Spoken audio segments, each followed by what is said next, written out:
On the morning of October 2, 2024, a commercial satellite operated by Planet Labs passed over the Negev Desert in southern Israel and photographed something that the Israeli government would spend the next several days carefully not discussing. The imagery showed Nevatim Air Base, the most strategically significant installation in the Israeli Air Force, with over 30 impact craters inside its perimeter.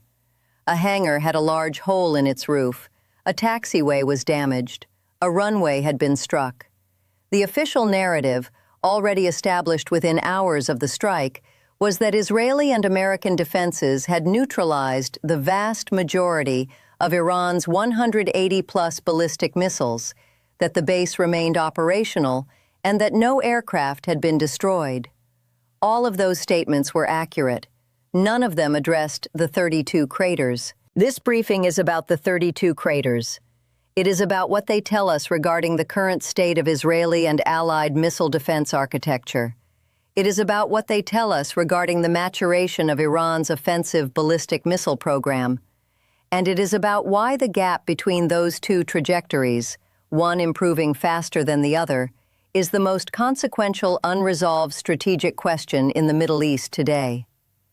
The events between October 2024 and the conclusion of the 12-day Iran-Israel war in June 2025 represent a compressed case study in how technological asymmetry, strategic miscommunication, and competing domestic narratives combine to produce the escalation that every party claims not to want.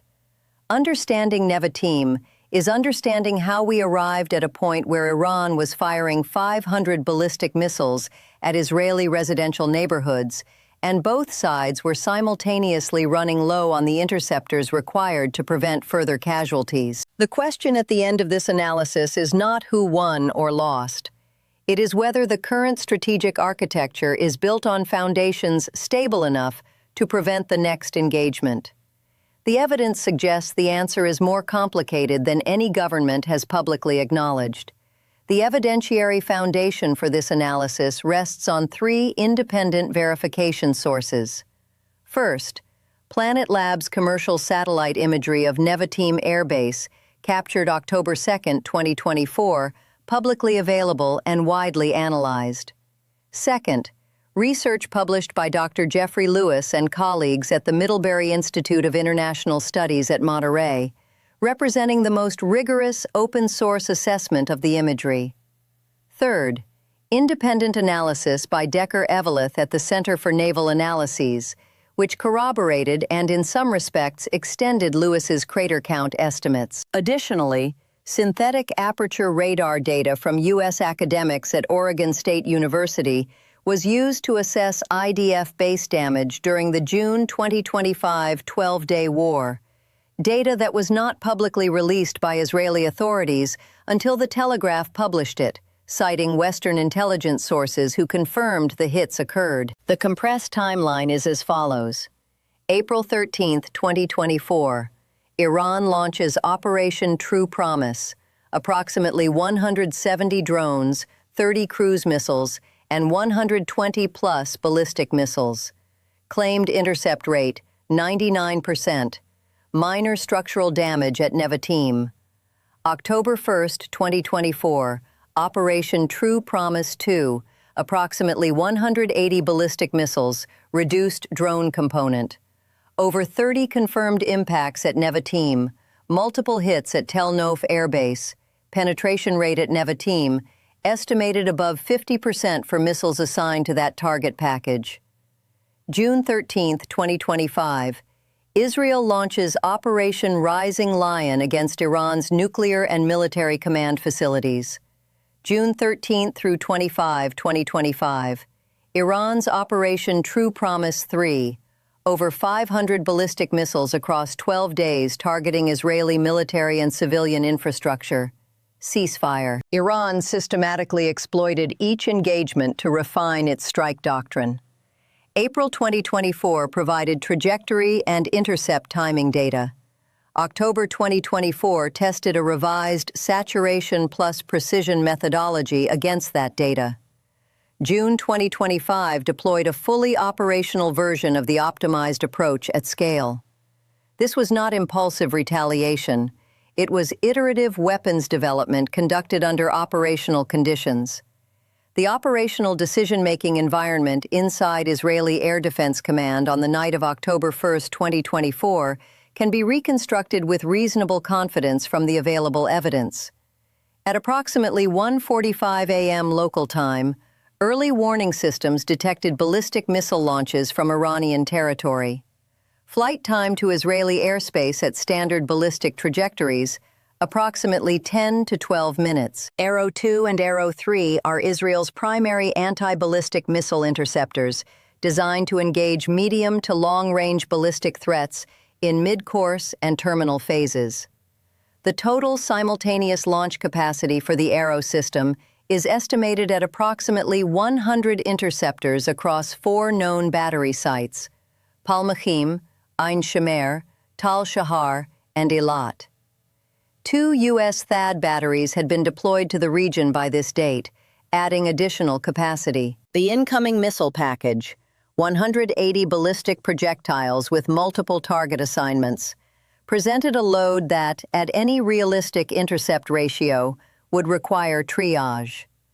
The operational logic favoring priority protection of population centers over remote military installations is both doctrinally standard and, in this case, analytically verifiable. The majority of interceptor resources appear to have been assigned to threats targeting Tel Aviv and coastal metropolitan areas. Nevatim, in the sparsely populated Negev, received a reduced defensive umbrella. The result was 32 hits inside the perimeter. The Iranian weapons systems employed, the Fatah-1 and Khaybar-Shakan, both demonstrated functional accuracy within the 800 to 900 meter circular error probable range assessed by Decker-Eveleth. At that accuracy level, a target the size of Nevatim's flight line and hangar complex becomes statistically reachable with sufficient volume of fire. Iranian military planners had designed this strike package specifically to maximize penetration probability against the Arrow system's known capacity constraints. They succeeded.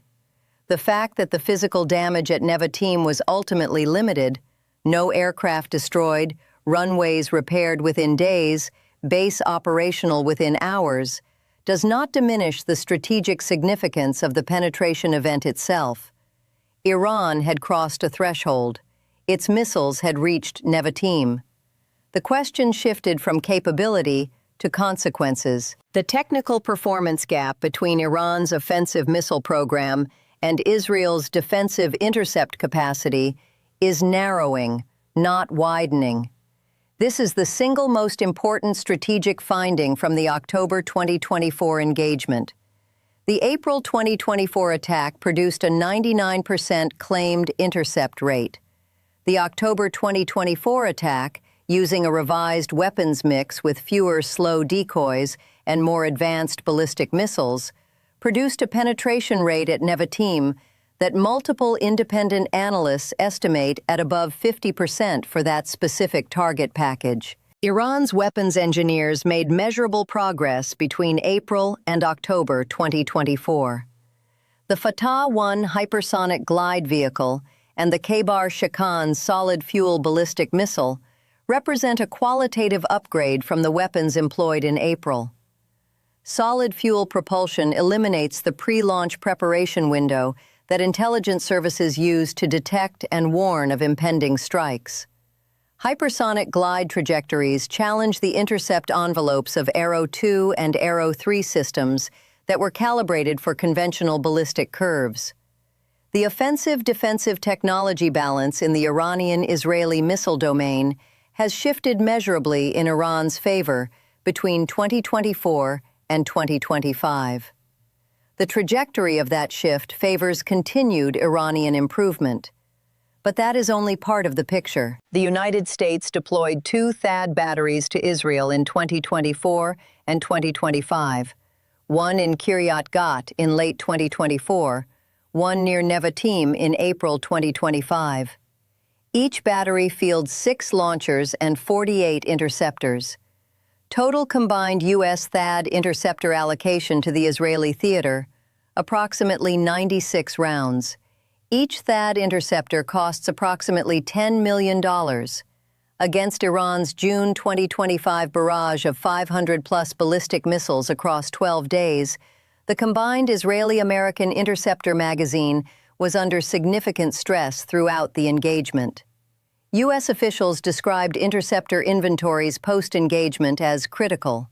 Israeli aerospace industries confirmed 3-shift production to rebuild aero stocks.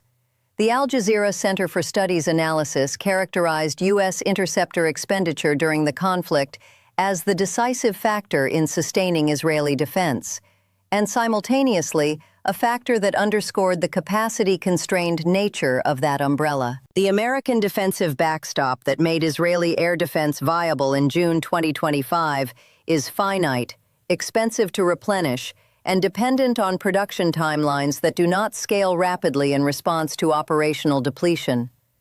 The Israeli military made a documented decision in October 2024 to deprioritize interception of missiles aimed at Nevatim in favor of protecting population centers.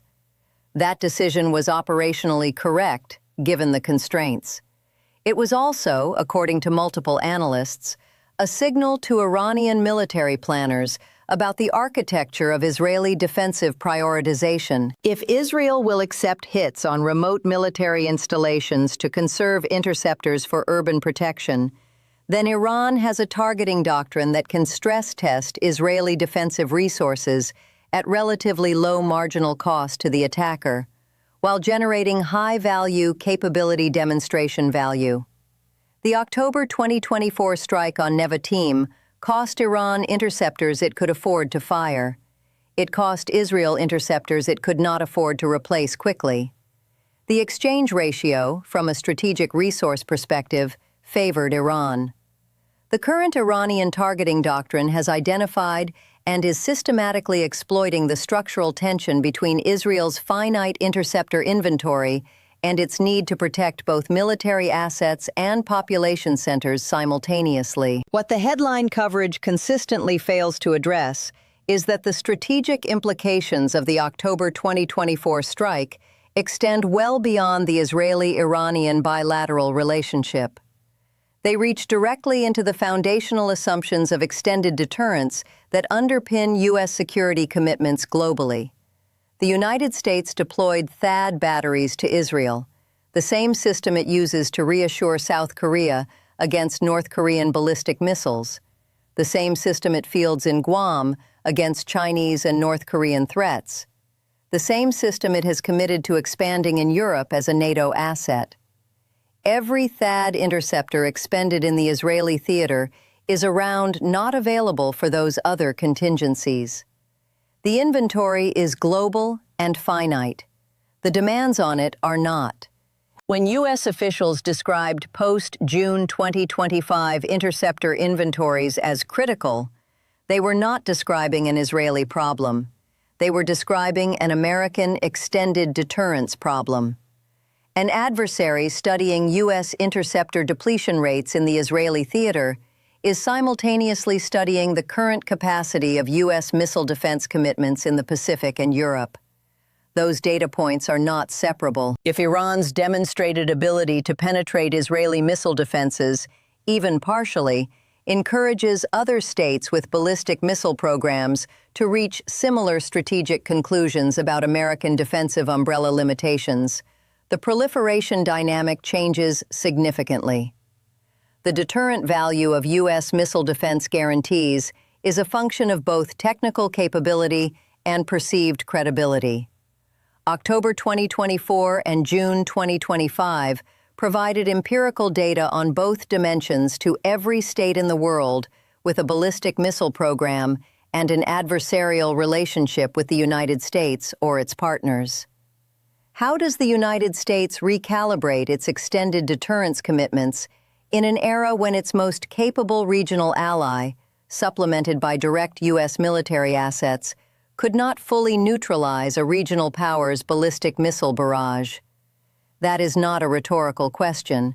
It is the next decade's most consequential defense policy problem. The strategic psychology of both parties in the Iranian-Israeli escalation sequence from 2024 to 2025 can be analyzed through the lens of what strategic theorists call the commitment trap, a situation in which each party's public commitments, both to their own populations and to external audiences, progressively narrow the range of available responses and make de-escalation politically more costly than continued confrontation. Iran's commitment problem is rooted in its deterrence doctrine.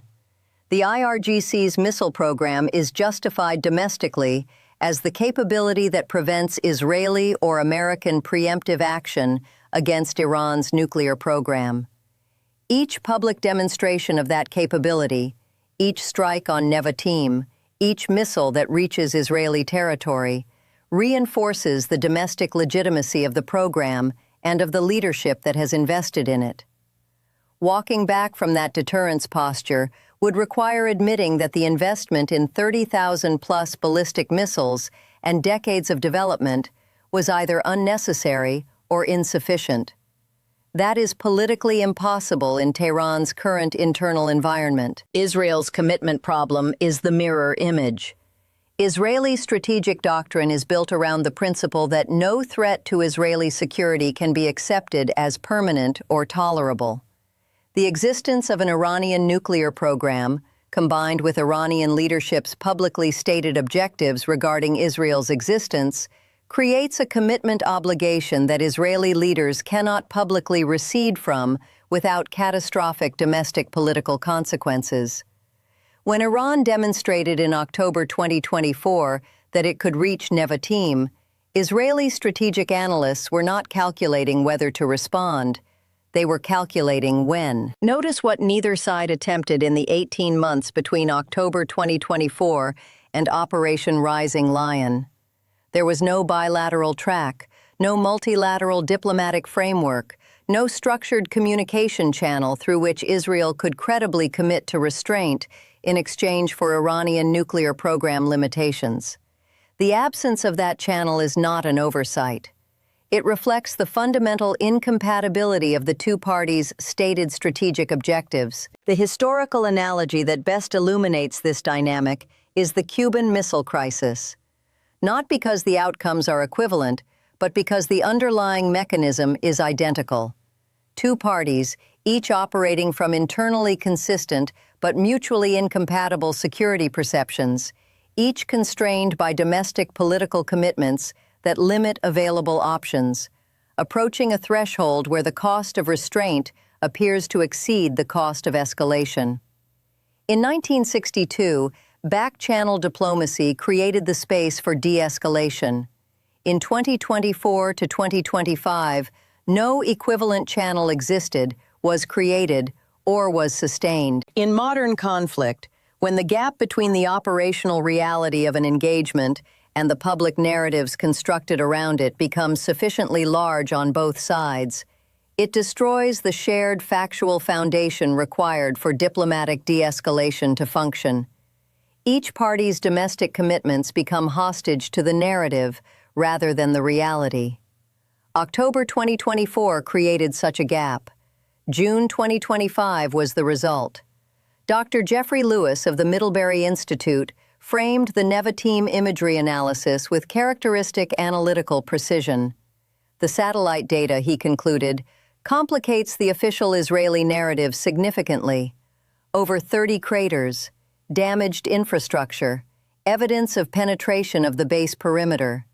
His hypothesis, that Israel chose not to fully defend Nevatim in order to conserve interceptors for population centers, represents the most analytically grounded interpretation of the available data and has not been credibly refuted by any official source. Decker-Eveleth's circular error probable analysis at the Center for Naval Analyses adds a technical dimension to Lewis's finding. The 800 to 900 meter average deviation he calculated for the Iranian missiles that struck Nevatim is both a limitation and a development benchmark. At current accuracy levels, Iran must use volume of fire to achieve reliable penetration of a hardened military target.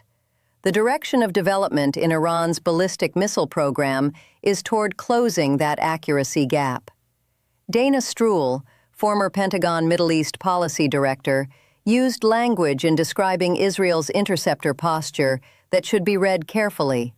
Extremely serious. In the lexicon of U.S. defense policy communication, that phrase describes a situation that has crossed from manageable risk into structural vulnerability. It is not alarmist language. It is precise language, and it was applied to the condition of Israeli-American missile defense stockpiles in late 2024. The Al Jazeera Center for Studies Post-Conflict Analysis of the 12-Day War concluded that U.S. THAAD deployment was decisive but capacity-constrained, a finding that simultaneously validates the American contribution and identifies its structural limitation. Both characterizations are supported by the available data. Decisive in June 2025, potentially insufficient in a larger or longer engagement. And when analysts across American academic institutions, U.S. defense policy circles, and regional research centers arrive at the same structural assessment of the same defensive architecture's limitations, analytical convergence of that kind is itself evidence. You pay attention. A rigorous analysis requires engaging seriously with the strongest counterarguments to the assessment presented here. There are three principal ones. The Israeli defensive performance in October 2024 was, by objective military standards, a success. The base remained operational. No aircraft were destroyed. The Israeli Air Force flew its next scheduled missions on time. From the perspective of preventing degradation of Israeli combat power, the primary military objective of air defense, the engagement produced a favorable outcome. The June 2025 12-day war, while producing real civilian casualties and infrastructure damage, ultimately resulted in the destruction of significant portions of Iran's nuclear and military command infrastructure. If the strategic objective was preventing Iranian nuclear breakout, Operation Rising Lion produced results aligned with that objective. And the interceptor depletion framing, while factually accurate, may overstate the fragility of the defensive architecture. The same technological development programs that produced Arrow 3 are producing Arrow 4. The current constraint is a snapshot of a dynamic system, not a permanent ceiling. These are legitimate arguments. They do not, however, address the structural dynamic that this analysis identifies as the core strategic problem. Iran's offensive program is improving faster than defensive replenishment timelines allow. The April to October 2024 improvement in Iranian strike effectiveness was achieved in 6 months. Interceptor replenishment timelines are measured in years. That asymmetry does not favor the defender in the next engagement, and the next engagement will occur in an interceptor inventory environment shaped by the depletion of June 2025.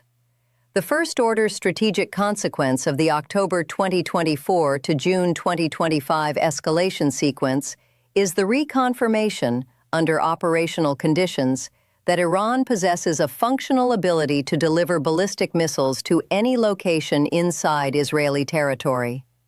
This is not new information in a theoretical sense.